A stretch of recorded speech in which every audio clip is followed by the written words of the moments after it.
Vamos aqui seguir para mais um assunto, porque o presidente Lula foi definido, então, candidato à reeleição pelo Partido dos Trabalhadores. Ele discursou na convenção partidária que oficializou a candidatura dele nesse domingo. Ao longo do discurso, Lula reforçou o combate à violência contra a mulher, afirmou que aos 80 anos está em plenas condições físicas para disputar a reeleição e disse que se ganhar não vai disputar o Penta. O presidente fez críticas à política atual e questionou o modelo de financiamento dos partidos e as emendas parlamentares. Lula disse que, se eleito, o foco é dar um salto. Abre aspas, agora que temos o básico garantido, é a hora de dar um salto, fecha aspas. Além disso, o presidente listou 5 compromissos de um eventual quarto mandato: educação, programa para idosos, fortalecer a indústria da defesa, terras raras e minerais críticos como patrimônio para os brasileiros e transição energética. Ao defender a campanha à reeleição, Lula afirmou que sua candidatura não precisa contar uma mentira nem inventar nada por ser sustentada pelo legado do atual governo. Lula prometeu políticas voltadas ao eleitorado idoso, que classificou como abandonado pelo Estado e pelas famílias. O petista defendeu programas com atividades físicas para a população mais velha e citou até a possibilidade de incentivar novos relacionamentos. A gente está bem preocupado com isso mesmo, viu? Lula também voltou a defender investimentos na área da defesa e afirmou que quer o Brasil preparado para que ninguém invada o país. O presidente reconheceu ter feito pedidos explícitos de voto durante a convenção do PT na Bahia e afirmou que poderá ser punido pela Justiça Eleitoral. Doutor Eduardo. Bom, como costuma se dizer, a última dança. E nesse ponto realmente não tem como não ser, né? Até porque a nossa Constituição prevê, diferente até da Constituição dos Estados Unidos da América, que sim, o candidato ele pode ser reeleito, mas somente por uma vez. Sim. Ele então ficou fora do cargo, né, por algum tempo, e depois ele pode voltar a ser reeleito. Aqui no Brasil isso é possível. Nos Estados Unidos da América isso não é possível.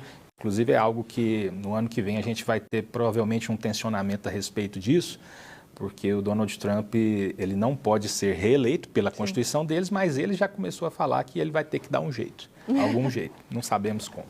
Mas enfim, então essa é a última dança, vamos dizer assim, é a mesma chapa, né? Tanto o presidente Lula quanto o vice-presidente Geraldo Alckmin. Vai ser uma disputa obviamente acirrada, não tem como ser diferente isso hoje, com o contexto social, político, econômico que nós temos no Brasil. As principais pesquisas dizem que é até possível uma vitória no primeiro turno, mas ela não é ainda preponderante, ela não tem mais chance do que ter segundo turno, né? Então, hoje, o que as pesquisas mais nos mostram é que hoje teria um segundo turno, mas é ainda possível ter uma vitória no primeiro turno, e tendo um segundo turno, aí a gente tem que torcer muito para as instituições funcionarem. Eu acho que essa é a nossa principal questão, né? E instituição funcionando, isso é bom para nós enquanto cidadãos. Só por uma questão aqui para finalizar, né? Até pela fala a segunda fala do professor Marajá, citando a Constituição, de fato, a Constituição fala que a ação penal tem que ser ajuizada pelo Ministério Público, promovida pelo Ministério Público, mas nós não estamos falando de ação penal. Quando a gente fala da atuação do ministro Alexandre, é no inquérito. Então, é só separar para o pessoal em casa, né, essa situação. Uma coisa é inquérito policial, que é onde se investiga. Outra coisa é a ação penal, que é quando a pessoa está sendo processada, acusada criminalmente. E nessas todas estão sendo feitas pelo Ministério Público Federal. Ademar Rodrigues aqui dando bom dia, o Alex Bonan, bom dia.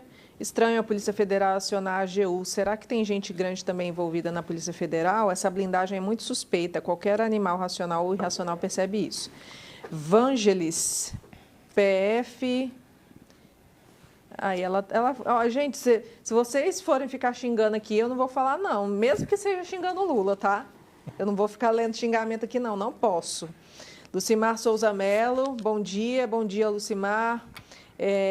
Neumann Vieira, ele quebrou o Brasil. Ministro André Mendonça, vamos salvar o Brasil. Marcelo Campos Pereira, mandando bom dia lá do Jardim Primavera. Lilian também. Quem mais? É isso. Obrigada pela participação de vocês aqui no Mundo em Sua Casa. E aí, o que você achou? Então, eu acho uma tragédia o Lula vir para o quarto mandato. Eu só acho, antes de você... eu só acho, antes de você falar, né? Porque isso aí não é segredo para ninguém. Desse discurso dele, eu gostaria de... Viu, doutor Eduardo? Em respeito a você também. Mas eu gostaria de viver no mundo dele. No mundo em que ele narrou. A propaganda é sensacional. Porque ele disse que todo mundo já tem o básico. Agora a gente vai avançar. Porque uma coisa que o Lula é esperto, não tem como dizer que ele não é. O cara é avião. Por quê? Porque se ele vem falar que vai tirar o povo da fome, não dá, porque já é a 4ª vez que ele vai ser presidente. Se ele não tirou até agora, ninguém nesse mundo vai tirar. Nós saímos do mapa da fome. Então, na prática, não é isso que está acontecendo. Isso que é estranho, né? O estranho é esse. Então, ele vem falar que agora todo mundo já tem o básico, todo mundo já tem o básico. E aí, se você for lá no interior do interior, da Bahia, do Nordeste, qualquer estado no Nordeste, você vai ver que muita gente não tem o básico. Muita gente não tem nem água, então ninguém tem o básico. Pelo menos boa parte da população não tem o básico, tá? Não tem mesmo. Então, avançar agora seria importante. Então, só para registrar que a preocupação dele também é que os idosos tenham namoradas. Eu fico imaginando assim, é hora que o Lula faz umas falas que a gente fica imaginando, da onde que veio? Esses dias ele foi entrevistado pelo Vilela, daquele podcast, né, Mundo S.A., e o Vilela fez uma pergunta e ele tentou fingir a famosa fingir demência, né? Vem cá, ô Lula, você falou tanto sobre o sigilo que Bolsonaro colocou de 100 anos, aí você entrou, tirou o sigilo do Bolsonaro e colocou sigilo. Como é assim? Não, mas é porque eu vou te mandar um documento para você ler. Ele, não, mas quem que faz isso? Como é que muda? Não, mas é porque... Aí ele foi tentando dar aquela sambada e o Vilela fechando ele, tipo assim, peraí, você é o presidente, você pode articular para que isso não aconteça. Né? E lembrando que o Ministério da Justiça de Lula colocou, inclusive, sigilo sobre as pessoas que visitam o Vorcari. Você colocou ele agora há pouco, não deu para a gente destacar, porque às vezes a gente vai trazendo os argumentos e fazendo essa costura para que o nosso ouvinte, internauta, telespectador forme a sua opinião, né? Ainda mais que a gente está em ano eleitoral. Lembrando que essa ação para a proteção do Vorcário, ela é ruim, porque o Vorcário é aquele camarada que fez orgias, né, com astronautas lá para poder ter dossiês contra boa parte dos políticos da República e age no modus operandi de máfia italiana. Né? E aí nós temos toda uma blindagem sendo colocada sobre ele. Lembrando que esse Vorcário tinha um sicário, Felipe Mourão, que havia inclusive escrito, ameaçado a imprensa brasileira, lembrando aqui do jornalista, grande jornalista Lauro Jardim, do jornal O Globo, e ele dizia, nós vamos quebrar os dentes desse cidadão, para ele aprender a não ficar falando mal do Vorcário e nem dos protegidos do Vorcário. Olha o nível de gente que o Lula está querendo proteger. Isso é muito ruim para a República, para a democracia. Né? Mas esse tipo de gente está sendo blindado. Nós temos hoje o ministro Supremo blindando. E vamos lembrar que, por exemplo, o Toffoli, cuja esposa recebeu 10,3... suspendeu a multa, né? De 10,3 milhões do JF, a esposa Viviane Barça recebeu recursos. E essa turma é a turma do Taiaiá. O Toffoli negociou um resort chamado Taiaiá com esse cidadão. Quer dizer, como é que a gente faz de conta que isso não está acontecendo? E aí Lula querendo lançar uma candidatura, esquecendo de todas essas ossadas que estão por debaixo do tapete do partido dele. Né? E aí quando a gente fala do Gilmar Mendes, que anulou a quebra do sigilo das empresas ligadas ao Toffoli, que estão ligadas a Vorcário. Aí, olha só, não é só Moraes, que a gente está criticando, mas Toffoli, inclusive Gilmar, que não foi colocado pelo PT. E a gente critica Moraes, que não foi colocado pelo PT, mas foi colocado pelo vice do PT. Né? Porque quem escolheu o Temer para ser vice foi Lula, para ser vice da Dilma. Então, quando a gente começa a puxar tudo isso, né, o próprio Flávio Dino, que é aquele ministro comunista, ele que suspendeu a quebra de sigilo do filho do Lula. Então, quando nós começamos a trazer à baila essas conexões do Supremo, do próprio Congresso, a parte corrupta, né? E o Lula, olha como é que a gente quer um quarto mandato desse cidadão, ele vai quebrar o Brasil. A violência aumentou, os impostos aumentaram, as famílias aumentaram as suas dívidas, nós tivemos as taxas e juros do taxade que absurdamente cresceram. Nós vamos ter agora algumas mudanças para as novas leis tributárias do ano que vem. A gente nem sabe quais são as alíquotas que vão substituir ainda, né? O PIS, o COFINS, o ISS, né? E agora a chamada CBS. Ninguém sabe ainda como é que as empresas precisam fazer uma migração até setembro. Não existe ainda regra clara para saber como é que você vai mudar, para qual regime. Então, nós temos aí, e detalhe, tudo isso, curiosamente, só será anunciado depois das eleições. Naturalmente, se espera que sejam notícias totalmente anti-eleitorais, porque se fossem boas, seriam anunciadas agora. Se estão segurando isso para depois de outubro, é porque tem coisa pesada vindo por aí. Ou seja, o nível de endividamento acontecendo hoje é muito grande. E, para finalizar, vamos lembrar, né, gente, das falas desastrosas do Lula, né? Quando ele desrespeita as mulheres, que falam que as mulheres do PT têm grelho duro, quando ele fala, por exemplo, que Pelotas é polo exportador de viado, portanto é um cara que ele é extremamente homofóbico, quando ele chega a falar, por exemplo, que os traficantes são vítimas dos usuários, que é uma tragédia maior. Como é que um presidente é tão descuidado de ficar falando esse tipo de coisa, que já falou mal do Trump 62 vezes, e depois acha ruim ter taxação. Mas o engraçado, né, para terminar, ele não fala nada das taxações da China sobre a carne brasileira. Aí, né, está tudo certo, está valendo. Você quer falar, Eduardo?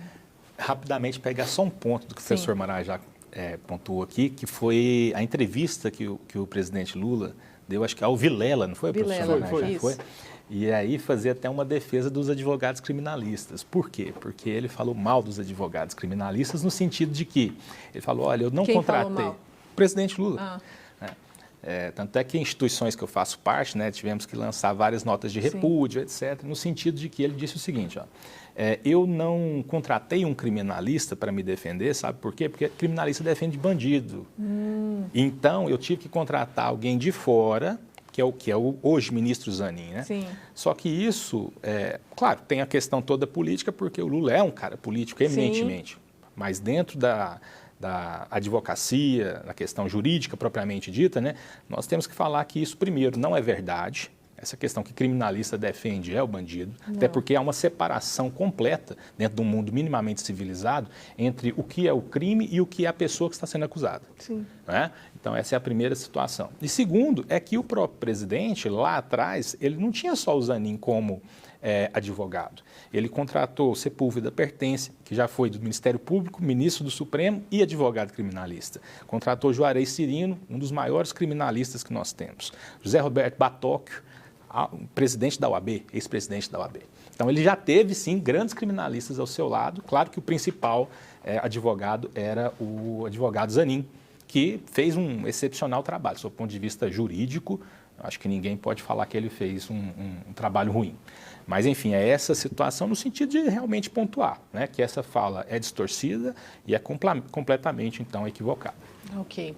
Você falar, né, só para pegar o gancho, pegando o gancho com o professor, concordando com ele, que ele desrespeita as prerrogativas da advocacia, quando, por exemplo, no caso do Flávio Bolsonaro, que nem está aqui nessa pauta, mas só para pegar como exemplo, concordando com o professor, ele, como advogado, ele tem as suas prerrogativas desrespeitadas. E a própria OAB fez uma carta defendendo os direitos do advogado, independente dele ser candidato. Por quê? Porque num inquérito onde o pai dele é o réu, ele é punido, sendo que ele não é réu. Ué, como é que você pune o advogado, sendo que ele é filho e ele não está? Quer dizer, você proíbe ele de visitar o pai, sendo que o pai é que em tese é o réu. Então, de novo, né? E sem falar outras diversas vezes que ele não respeitou os direitos da advocacia, sobretudo quanto à defesa, né, a fazer a sua sustentação oral, que ele disse, não vai ter sustentação oral. Você está falando do Alexandre de Moraes, né? Alexandre de Moraes que blinda Lula, no caso, né? Só pegando o gancho aqui, no caso, não sendo Lula, mas falando de novo de Moraes, que está envolvido, porque o Alexandre de Moraes blinda o Lula, né? Então, concordando com o professor nesse caso, como que hoje a advocacia tem sido desrespeitada por esse consórcio, né? Presidência Lula e STF.